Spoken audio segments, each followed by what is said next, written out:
Vas zanima, zakaj je ta stol ob meni prazen? Vas zanima, zakaj sta stola ob meni prazna? Vas zanima, kaj predstavlja prazen stol zraven mene? Tukaj z mano bi danes morala sedeti moja najdražja oče in mama. Na tem stolu bi moral sedeti moj oči, danes ga pa ni tu, ker je umrl v prometni nesreči. Zraven mene je mogel stati prijatelj, ki je umrl v prometni nesreči.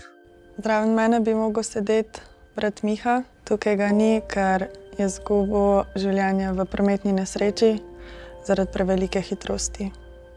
Na teh dveh stolih bi mogla sedeti moja dva otroka, Mija in Nik. Danes ju ni ob meni zato, ker sta pred skoraj 5 leti umrla v prometni nesreči. Prejšnja verzija mojega očeta, pred prometno nesrečo. Do prometne nesreče je prišlo zaradi prevoženja sredinske črte in neprilagojene hitrosti, zaradi česar je prišlo do čelnega trčenja. Povzročil je v bistvu prometno nesrečo mlad voznik, precenil svoje sposobnosti, naredil stavo, da bo vozil 130 v naselju, kjer je pač omejitev 50, izgubil nadzor nad vozilom in v bistvu zbil mojega očeta, ki je bil parkiran takrat še na parkirišču z motorjem. Jaz se spomnim, ne pravi, da pri hitrosti in alkohol da je prisoten. Jaz spomnim se pa čisto nič. Ena najhujših posledic prometne nesreče je ravno praznina, ki jo pusti odhod najbližjih in pa seveda bolečina, ki je ne more izbrisati nihče. Absolutno.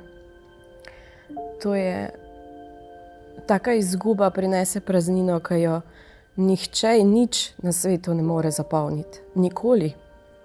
Voznikom, ki vozijo prehitro in ne upoštevajo predpisov, bi svetovala, naj se soočijo z žrtvami prometnih nesreč, s svojci, ki so izgubili svoje najdražje v nesrečah, naj vidijo, kakšne grozljive posledice ima lahko prehitra vožnja, nepremišljen trenutek in koliko življenj je uničenih za vedno.